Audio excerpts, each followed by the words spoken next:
The alien girl lost everything. Then humanity built her a future. Jake Thomas watched the dead world of Vorkar turn below. Its crystalline cities melted into glassy tombstones. His contract paid him to catalog the corpse of a civilization, but the silence broadcast from the surface felt less like an absence of life and more like a scream that had just ended.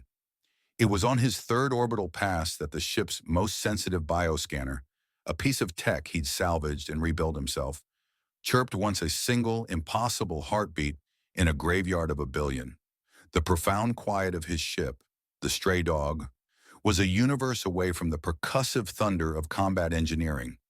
Here there was only the low hum of the life support and the whisper of recycled air, a peace he'd chased across a dozen systems. That peace was now broken. He stared at the monitor, his focus narrowed to the custom scanner array. He trusted his work. The circuits were clean, the power flow was stable, and the algorithms he'd written himself were flawless. The data was not an error. Deep in the skeletal remains of Vorkar's largest city, something was alive. His heart made. The universe didn't do miracles. It only offered new ways to get screwed. Still, the anomaly was a loose thread he had to pull. He prepped the Dust Devil, his small atmospheric shuttle, the familiar clicks and whirs of the pre-flight check a comforting ritual. The descent was like sinking through a sea of ghosts. Vorkar's atmosphere was thick with a fine, glittering dust, the pulverized remains of its crystal architecture.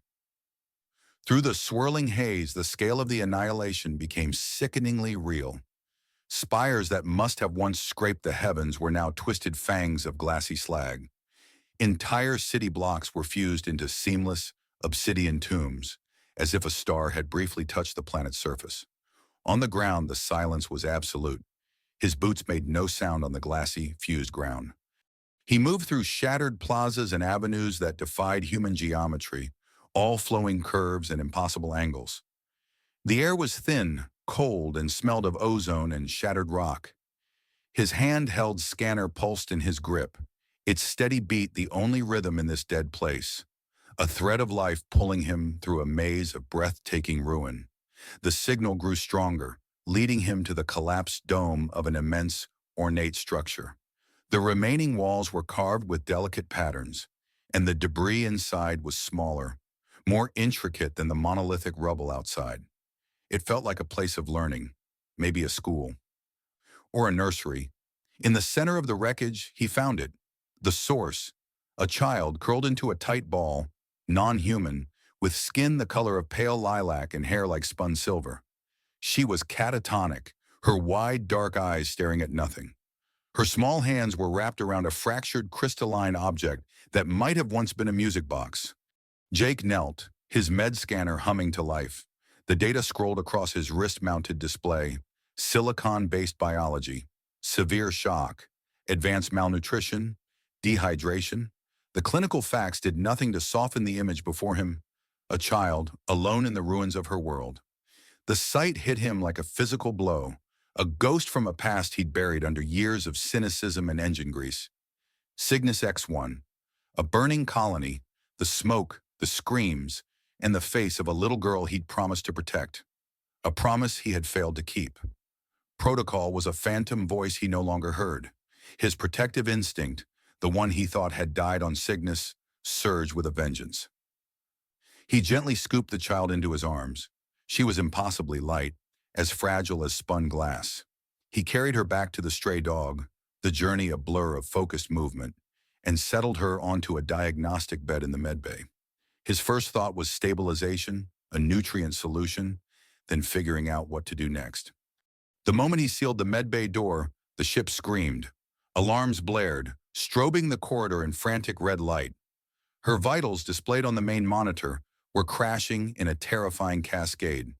Atmospheric incompatibility, the screen flashed. Cascading cellular degradation detected. The ship's standard oxygen-nitrogen mix, the very air he breathed, was a corrosive poison to her silicon-based cells.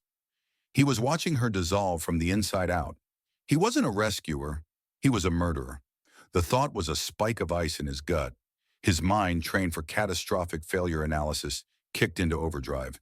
He slammed his palm on the medbay control panel, sealing the room and initiating an emergency atmospheric purge. The violent hiss of venting gas filled the air. He had seconds. Leaping to a console, he pulled up the data from his initial scan, his fingers flying across the interface, cross-referencing her biology with the planetary survey data. Methane, trace noble gases. Low temperature, filtered light. The problem wasn't just rescue anymore. It was complex, desperate life support engineering. His ship became his salvage yard. With a roar of exertion, he tore a panel off the corridor wall, exposing a nest of redundant coolant pipes. He wrenched them free. In the secondary mess hall, he cannibalized the atmospheric processor, rerouting its primary functions. A reinforced viewport from a cargo bay he'd never repaired was unbolted, heavy and thick in his hands, a perfect light filter. He worked with a frantic energy born of guilt and adrenaline, his movements precise, economical, every action serving a single purpose. Inside the med bay, a strange structure began to take shape. It was a chaotic assembly of pipes, plates, and wires, sealed with emergency hull patch and raw tenacity. He plumbed the coolant lines into the scavenge processor, jury-rigging a cryocooler. The ship's own methane fuel reserves were tapped, fed through a purifier he built from an old water reclaimer and a handful of catalysts. It was ugly. It was unorthodox. It was a testament to a decade of keeping the stray dog flying on little more than scrap and stubbornness. After 3 hours of non-stop, high-stakes work, it was done. A sealed, glowing pod sat in the center of his medbay. He carried the fading child, her breathing now shallow and ragged, and gently placed her inside the makeshift habitat. He sealed the hatch, initiated the custom atmosphere, and held his breath. For a long, agonizing minute, the red lines on the monitor continued to fall. Then they wavered. They stopped. Slowly, painstakingly, they began to climb. The cellular decay halted. Her vitals crawled back from the brink and settled into a stable, rhythmic pulse. Exhaustion crashed over him, a physical weight that made his knees weak. He slumped against the cool metal of the pod, his forehead pressed to the viewport he'd installed. Inside, bathed in the soft, filtered light, the last Vorkarian slept. He had saved her, and in doing so, he had taken responsibility for the final ember of a dead civilization. The weight of it was heavier than any wrecked starship he'd ever hauled. A clean, precise chime cut through the quiet hum of the medbay. A priority communications alert. It wasn't one of his ship's gruff utilitarian warnings. This was external, official. He dragged himself to the bridge, the alert echoing in the empty corridors. On the main view screen, an encrypted hail request waited. The sender ID was displayed in stark institutional lettering. The Xenological Affairs Consortium, his automated salvage report, the one that listed Vorkar as sterile and lifeless, had been flagged. The bureaucracy had found him. They had found him. Jake slapped the comms panel, bringing the display to life. The screen flickered, resolving into the severe angular face of Administrator Valerius. The man's eyes were cold, like chips of polished obsidian, and his mouth was a thin, unyielding line. Thomas, Valerius's voice resonated with sterile authority, each syllable clipped and precise. You are in possession of unregistered xenological property, specifically Specimen 7 Gamma 9. This property belongs to the consortium. You will cease all evasive maneuvers and prepare for immediate transfer. Failure to comply will result in... The words snagged in Jake's throat. A choke of acrid smoke and the ghost of a child's scream. Valerius, the name, the face, tore a hole through the present, plunging Jake back into the chaotic, burning hell of Cygnus X1. He saw the flash of plasma, the crumbling ferrocrete, the terrified eyes of a little girl, barely 5, reaching for him through the dust. He remembered Valerius's distant clinical voice over the comms, prioritizing data recovery over evacuation, sealing their fate. The memory lasted only a breath, but it was enough. Jake's jaw locked, a vein throbbing in his temple. The man on the screen hadn't changed. The same cold logic, the same disregard for life. With a snarl, Jake smacked his palm onto the comms panel, the screen winking out mid-threat. He didn't waste another second. His fingers flew across the navigation console, plotting a desperate course. He pushed the stray dog to its limits, engaging a high-risk FTL jump into an uncharted, unregulated sector, a graveyard of stars and forgotten asteroid fields. He was burning his bridges, but the alternative was handing Phoebe to the man who'd already condemned one child. He wouldn't do it again. The stray dog shuddered, the warp core winding up with a deep, hungry hum that vibrated through the deck plates. As the ship lunged into the blinding tunnel of FTL, Jake staggered back towards Phoebe's habitat. "Hey," he murmured, his voice rough but gentle, leaning against the transparent wall. "We're moving, fast. Don't worry, okay? Just a little trip." He tried again, cycling through basic Alliance Common, then some old Terran, even a smattering of Xylo he remembered from a bar fight once. "You hear me? Comprendes? Everything's going to be fine." Phoebe, a soft blue luminescence behind the Duraplast, simply watched him, her large dark eyes unreadable, offering no discernible response.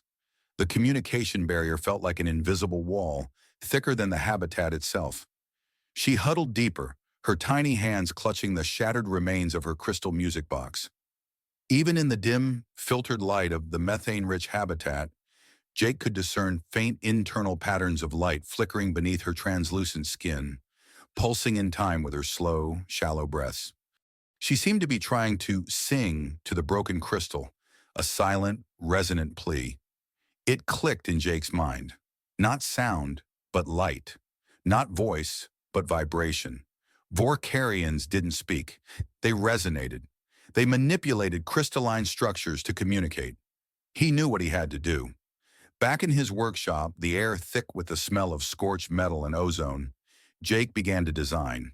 He tore into the stray dog's aging sensor array, carefully extracting a handful of specific, perfectly formed crystalline components.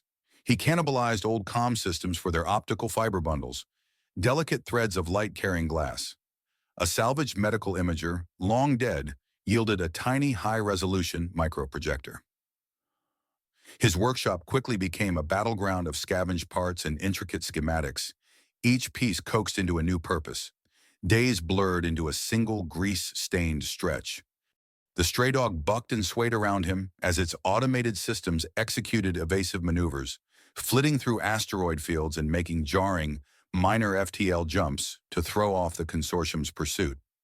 Jake ignored the jolts, his hands a blur of motion, soldering, wiring, programming. He fused alien crystalline tech with human optics, jury-rigging a system that shouldn't work, but had to. His ingenuity, honed by years of making something out of nothing, was the only thing keeping them ahead, and the only hope for understanding the fragile life he carried. Finally, the device was complete, a delicate, intricate matrix of glowing crystals intertwined with shimmering fiber optics. He carefully integrated it into Phoebe's habitat, a shimmering, organic-looking extension of the transparent wall designed to capture, translate, and reproject her unique light-based communication patterns. It was a bridge built of scrap and desperate hope. Jake sat cross-legged beside the habitat, the soft hum of the environmental systems the only sound. He gently activated the communicator, its newly installed crystals pulsing with a faint, inviting warmth. "Hey, Phoebe," he said, his voice soft, almost a whisper. "This is for you, so you can talk, so I can hear you." He patiently explained its purpose, urging her, through soothing tones, to interact with the crystal matrix. She remained withdrawn, her large, wary eyes fixed on him, a silent observer in her shimmering enclosure. Days bled into a silent week of companionship. Jake never stopped talking to her. He read from old data logs he'd salvaged, recounted fragmented memories of his own life, even sang off key lullabies he barely remembered.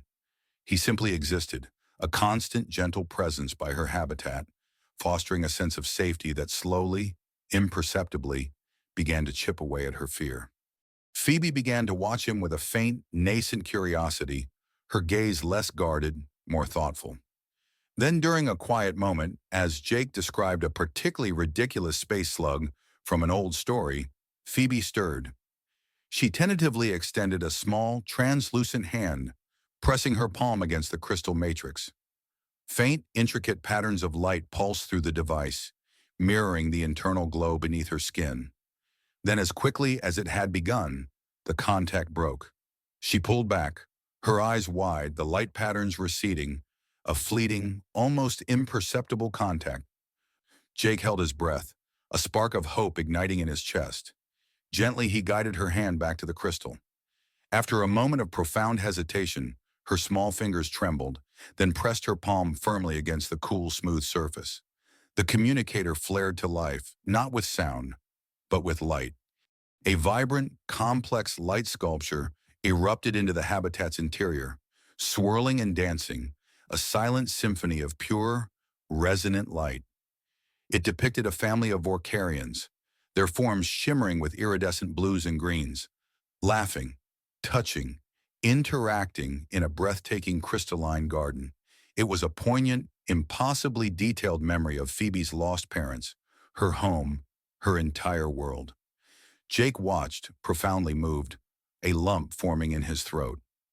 These were her first true words, a heartbreaking, beautiful echo of what she had lost. Suddenly, the idyllic family portrait flickered violently. The crystalline garden shattered into a storm of harsh, gray light. The projection shifted, twisting into a horrifying new image, a silent, relentless tide of microscopic silvery particles flowing over vibrant crystalline cities, disassembling everything in its path, dissolving structure and life alike. Jake watched in horror, a cold dread seeping into his bones, as the light patterns detailed the agonizing, atom-by-atom consumption of Vorkarian structures and life. This was the scourge, the entity that had annihilated Phoebe's world. It wasn't a fleet, not an army. It was something far more insidious, a silent, devouring gray tide. A chilling thought struck Jake with the force of a physical blow. If the scourge consumed silicon, and Phoebe's escape pod had come directly from Vorkar, there was a terrifying possibility that dormant nanites might have hitched a ride. He scrambled to his console, his hands flying across the diagnostics. He pulled up the stray dog's power readings. There it was, an inexplicable subtle drain, a barely perceptible flicker in the energy output that had been growing steadily for days. At the same moment, the stray dog's long-range sensors shrieked in alarm. Multiple FTL signatures, converging. Valerius's consortium vessels, a whole fleet of them, were rapidly closing in, having triangulated Jake's erratic jump patterns. Jake stared at the screen, then at Phoebe, then back at the ominous blips on the sensor display. He was truly cornered, caught between a powerful external enemy and a horrifying, newly revealed internal threat that was silently consuming his ship from the inside out. The stray dog was not equipped to fight, and he couldn't outrun them indefinitely. Faced with impossible odds driven by the fierce, protective instinct to keep Phoebe safe at all costs, Jake accessed an old, rarely used Alliance distress beacon. It was a secure, encrypted channel, a back alley frequency known only to a specific, unsanctioned network. The human underground. His finger hovered over the transmit button. The weight of involving others in his dangerous crusade pressed down on him, a heavy burden. He looked at Phoebe, sleeping peacefully in her habitat, her face illuminated by the faint, reassuring glow of the dormant communicator, a tiny, fragile beacon of hope in a darkening galaxy. His persistence hardened. The distress signal was sent. The stray dog groaned, a symphony of protesting metal and overstressed conduits, as Jake threw her through another short-range FTL jump. Stars smeared into lines of impossible light, then snapped back into pinpricks, only to blur again a second later. His hands ached, white-knuckled on the controls, sweat stinging his eyes. Valerius's lead cruiser, an Alliance-issue Vanguard class, had the range and the firepower, but the stray dog had Jake. He dove into nebulae, threaded asteroid fields, and punched through jump gates without clearance, pushing the old ship to its absolute screaming limit. He didn't know how long he could maintain the unpredictable, chaotic pattern. Just as the stray dog shuddered out of another jump, her shields flickering ominously, an ancient, rarely used long-range comm system chirped a sound so unexpected it made Jake flinch. The display showed an encrypted frequency, heavily filtered. A gravelly, synthesized voice crackled through the comms. Unidentified vessel. State your designation and purpose. Transmit verification codes or prepare for interdiction. Jake hesitated, his gaze flicking to the glowing habitat where Phoebe slept, oblivious. This was it. He fumbled for the old military datapad, its worn casing familiar under his fingers. He punched in a series of forgotten Alliance emergency codes, relics from a time before the consortium, before Valerius. The voice returned, devoid of warmth. Codes verified. Identity: Jake Thomas, former Alliance combat engineer, Cygnus X1. Explain your distress call. Identify consortium involvement. Are you Alliance? The last question was filled with palpable suspicion. Negative, not Alliance, Jake responded, his voice rough. He kept his tone flat, carefully omitting anything about Phoebe's species. Consortium pursuit. Valerius. Personal vendetta. He wants something I have. Something he shouldn't have. He let the words hang, trusting the undertones of defiance and distrust of authority would resonate. A flicker of cabin lights, a momentary drop in the recycling fan's hum, barely registered. Jake dismissed it as jump strain on the old ship. Valerius, the voice, now identifying as Mara, echoed with a bitter edge. That snake, always sniffing out something to dissect. What's so valuable he'd chase a ghost through half the sector? Her tone hardened. What is your cargo, Thomas? Jake's eyebrows furrowed. He couldn't lie, not entirely, but he wouldn't expose Phoebe. He activated a console cam, carefully framing a shot of Phoebe's glowing habitat, the child herself mostly obscured by the softly pulsing light. My cargo is a child, he stated, his voice low but firm. Valerius wants to study her. I'm protecting her. He didn't need to say more. He knew what Valerius considered study. A beat of silence stretched, then Mara's voice softened. Just a fraction. A child, you say. Valerius has a way of turning everything into a resource. All right, Thomas, we'll offer sanctuary, but our protocols are strict, and our location is inconvenient. Transmit your heading. We'll guide you in.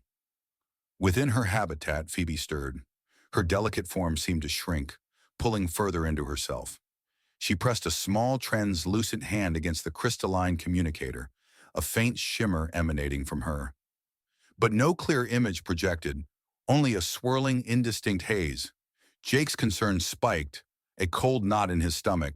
He glanced around the cockpit, a fresh wave of unease washing over him. A hairline fracture, almost invisible, spiderwebbed across the edge of his comms panel, where none had been before.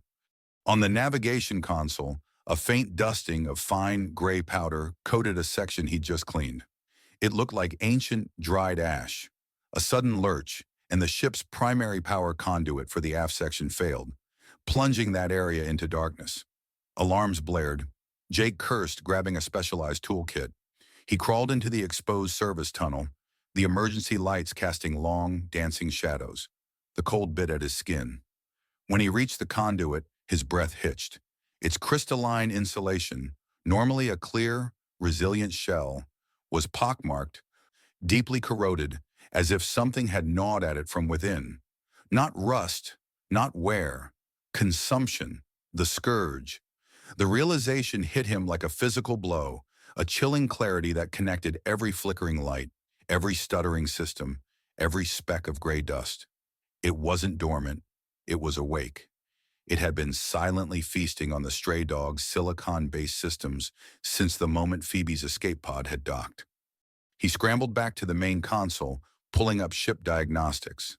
The display swam with a horrifying visualization, a pervasive, intricate network of gray tendrils spreading from the escape pod's former location, weaving through the ship's infrastructure, eating away at critical components. Jake banged his head on the panel, then began working with frantic, desperate speed. He jury-rigged localized energy purges, rerouted power to create temporary containment fields around the worst infestations. Sparks flew, the air smelling of ozone and burning plastic. He slowed the nanites' advance, bought himself time, but he knew it was a losing battle. The stray dog was slowly being eaten alive, and he didn't have the specialized equipment to fight back. Before he could even consider a next step, Valerius's cruiser reappeared on the long-range scanners, its weapons charging. A jolt, then a concussive blast ripped through the stray dog, throwing Jake against his restraints. Alarm shrieked. A secondary thruster blew, crippled.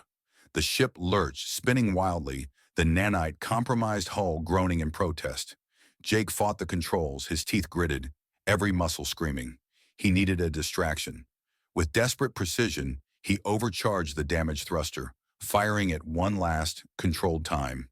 The explosion tore away a significant chunk of the stray dog's aft, sending a cloud of debris and burning shrapnel into the consortium vessel's path.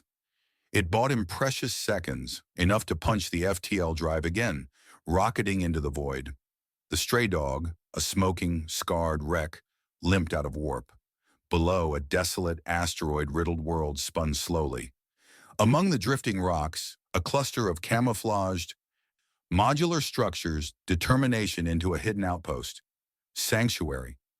As Jake guided his battered ship toward the docking bay, Mara's voice, sharp with alarm, cut through the comms. Thomas, our bioscanners are lit up like a Christmas tree. Unknown, pervasive, microscopic threat emanating from your vessel.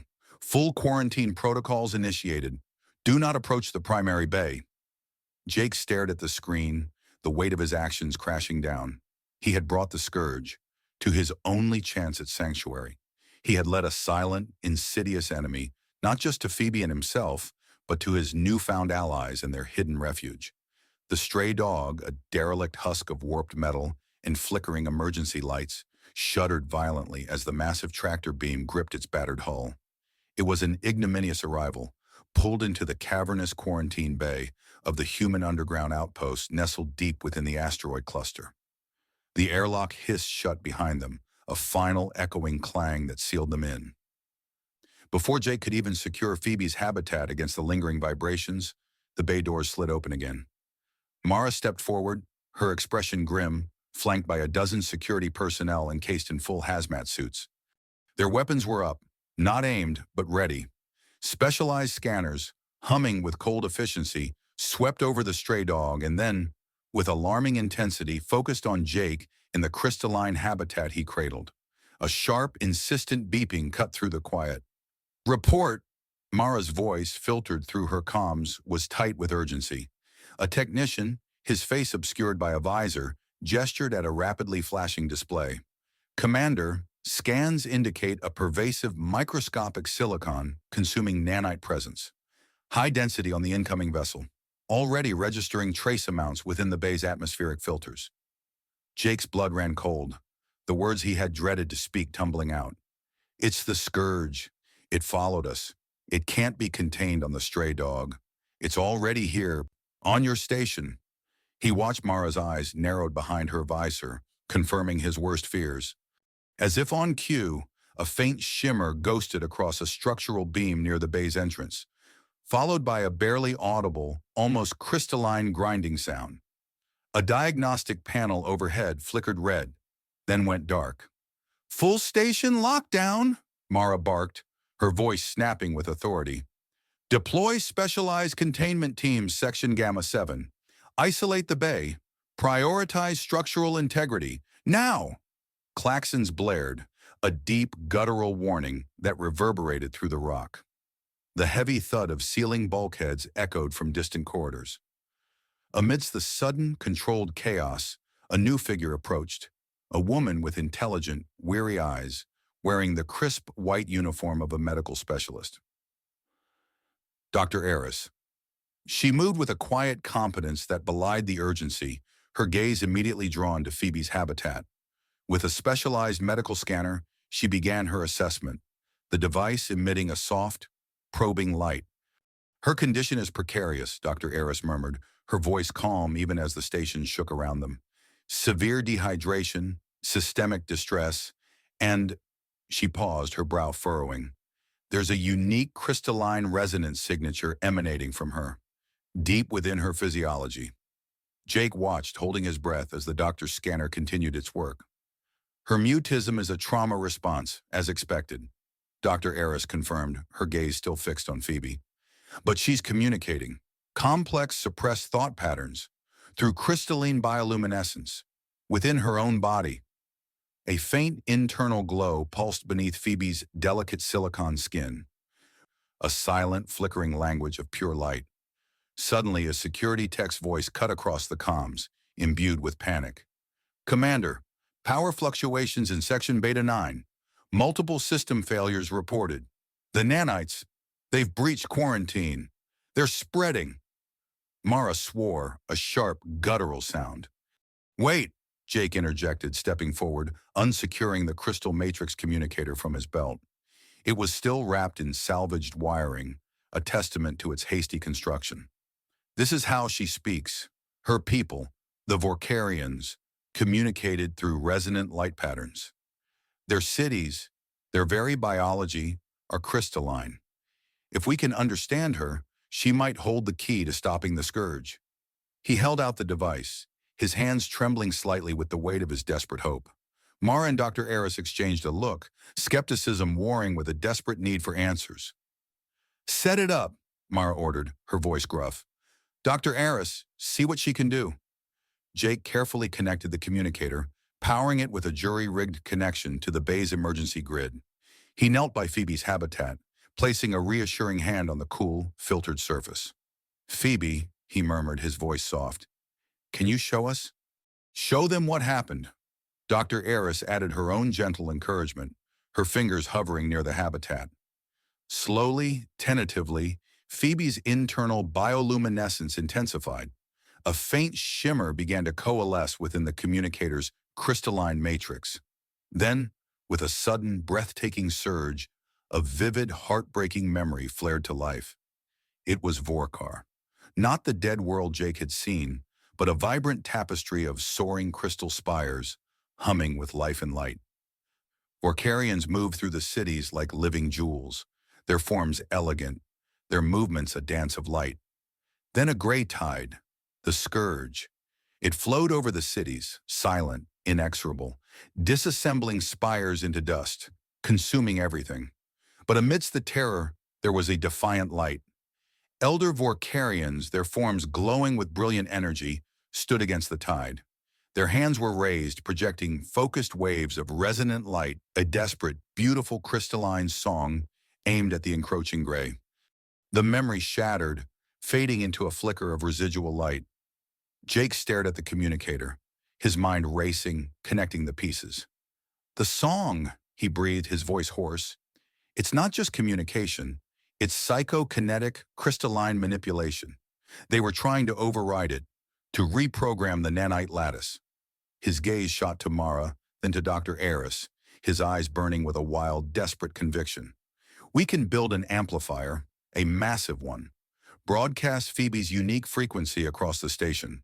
Not to destroy the scourge, but to pacify it, to turn it off, or even to make it build again." Mara's jaw was set.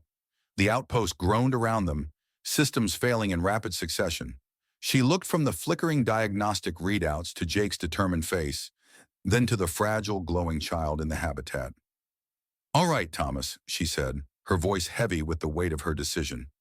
"Allocate all remaining resources, engineering teams, to the Amplifier project, now. It's our only play." Before the first engineer could even move, the comms crackled, overriding all other frequencies.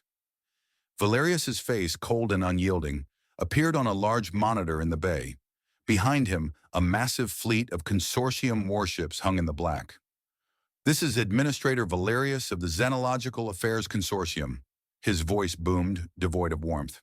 "To the occupants of Outpost 734, you are harboring consortium property. Surrender the Vorkarian specimen immediately or face a full military assault. Our patience is at an end." The message cut out, leaving a chilling silence in its wake. "You heard him," Mara shouted, her voice cutting through the sudden dread. "Defensive protocols, full activation. Get those shields up. Thomas, with me. Engineers, move. We're building this amplifier, and we're doing it yesterday." The outpost erupted into a frenzy of desperate activity. Engineers, under Jake's frantic direction, began tearing apart structural components, rerouting power conduits, and calibrating crystalline arrays. Mara directed the activation of the outpost's meager external defenses, warning lights flashing across tactical displays. Jake worked with a feverish intensity, his hands a blur of motion, Phoebe's habitat secured on a nearby workbench. As the amplifier began to take shape, a skeletal framework of salvaged metal and humming crystal conduits, Phoebe's bioluminescence intensified. She watched the engineers, her small form radiating a calm concentration. With a delicate, almost imperceptible shift of her tiny hand, a faint crystalline projection extended from her habitat, nudging a misaligned energy conduit into perfect position. A human engineer, startled, stared at the conduit, then at Phoebe, a dawning awe in his eyes. Her innate understanding of the crystalline resonance was unmistakable, guiding their frantic work. Then the first impacts. The outpost shuddered violently as Valerius's lead vessels opened fire, laser fire scoring the outer hull. Alarms screamed, red lights flashed, and the tactical display erupted with incoming contacts. Simultaneously, inside the station, the scourge intensified. Panels degraded into gray dust, power flickered, and the hum of consuming nanites grew louder, closer.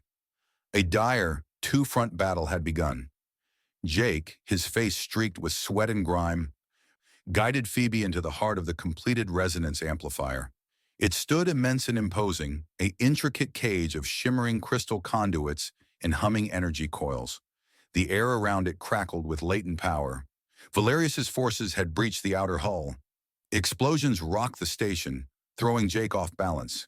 He steadied himself, his eyes locking with Phoebe's through the habitat's clear viewport. Her small face was a mask of intense concentration.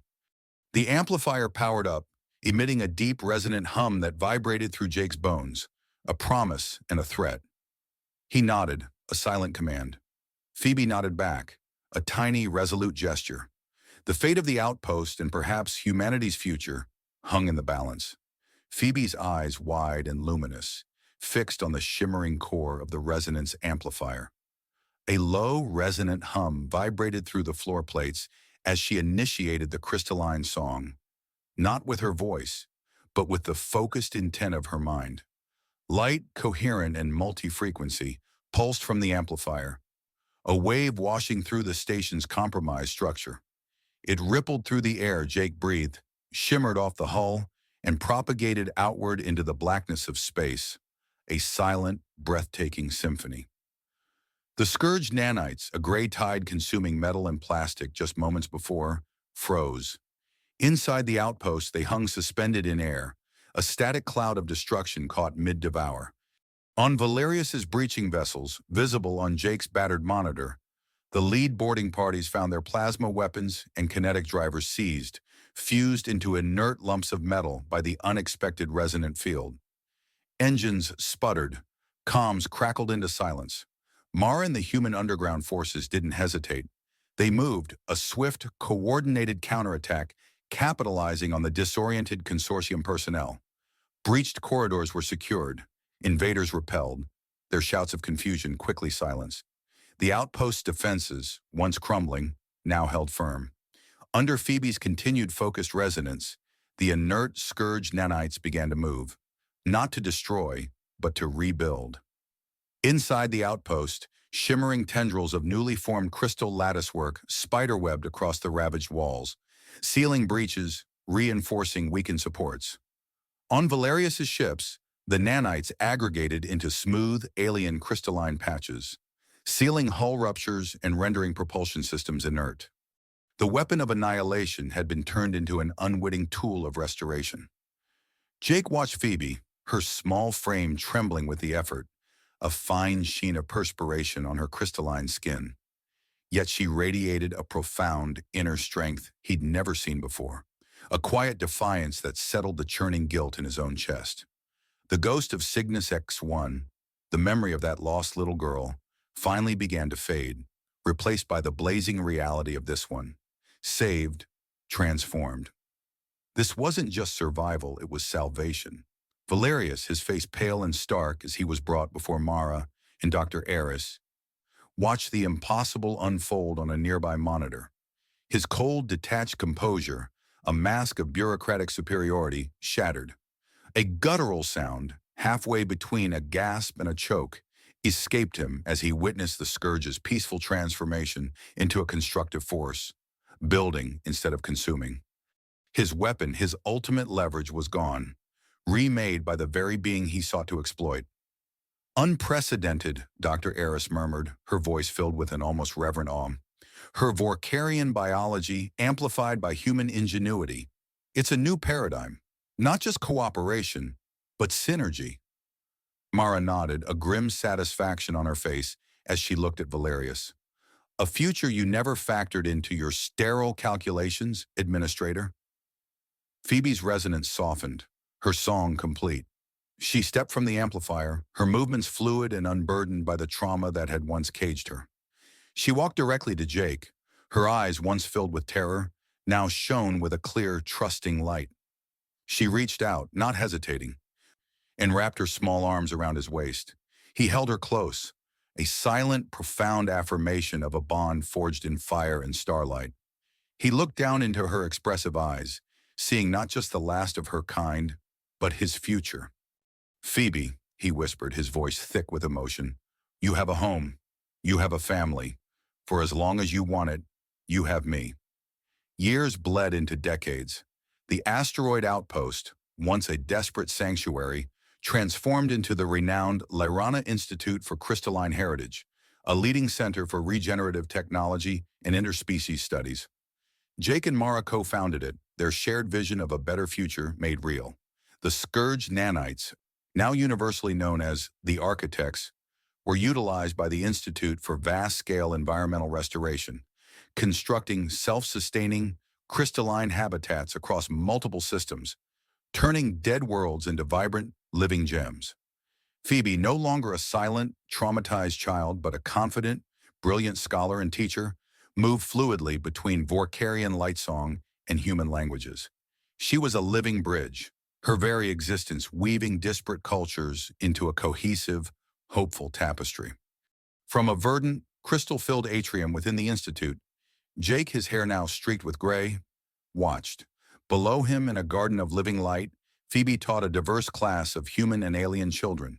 Their tiny hands, some scaled, some furred, some human, guided nascent crystal structures, coaxing them into intricate singing forms. He had promised to build her a future, and she had built one for them all. The crystalline song, soft and harmonious, filled the atrium, a boundless resonant hope for a galaxy reborn.